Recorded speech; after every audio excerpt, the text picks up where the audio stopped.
Welcome to hidden cook channel. நாம் இன்றைக்கி cranberry beans recipe தான் பார்க்க போகிறோம். இதுக்கு தேவையான இன்க்ரீடியன்ஸ் எல்லாம் டிஸ்கிரிப்ஷனில் இருக்குன்னு நோட் பண்ணிக்கோங்க. வீடியோக்குள்ளே போகிறதுக்கு முன்னாடி நம்ம சேனலை சப்ஸ்கிரைப் பண்ணிக்கோங்க. கிரான்பெரி பீன்ஸ் நல்லா வாஷ் பண்ணிவிட்டு அதை குக்கரில் சேர்த்துக்கிறேன். அது கூடவே தேவையான அளவு உப்பு, கொஞ்சமாக தண்ணி சேர்த்துட்டு மூடி போட்டு விசில் போட்டு வச்சிடலாம். 2 விசில் வந்ததுக்கு அப்புறமா ஸ்டவ் ஆஃப் பண்ணிட்டு ஓப்பன் பண்ணி பாருங்கள். இப்போ பாருங்கள், பீன்ஸ் நல்லா வெந்திருக்கு. இதை ஒரு பவுலில் மாற்றிக்கிறேன். அடுத்து 2 பல்லாரி வெங்காயம் நீளமாக கட் பண்ணி எடுத்துக்கிறேன்.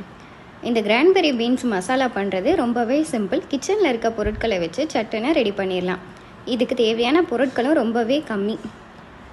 குக்கரை ஹீட் பண்ணிவிட்டு அதில் தேவையான அளவு எண்ணெய், கூடவே 1 டீஸ்பூன் கடுகு, கட் பண்ணி வச்சுருந்த பல்லாரி வெங்காயத்தையும் சேர்த்து வதக்கிக்கலாம்.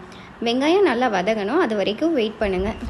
வெங்காயம் நல்லா வதங்கினதுக்கப்புறமா 1 கொத்து கருவேப்பிலை சேர்த்துக்கிறேன். கூடவே 1.5 டீஸ்பூன் சில்லி பவுடர் சேர்த்துக்கிறேன்.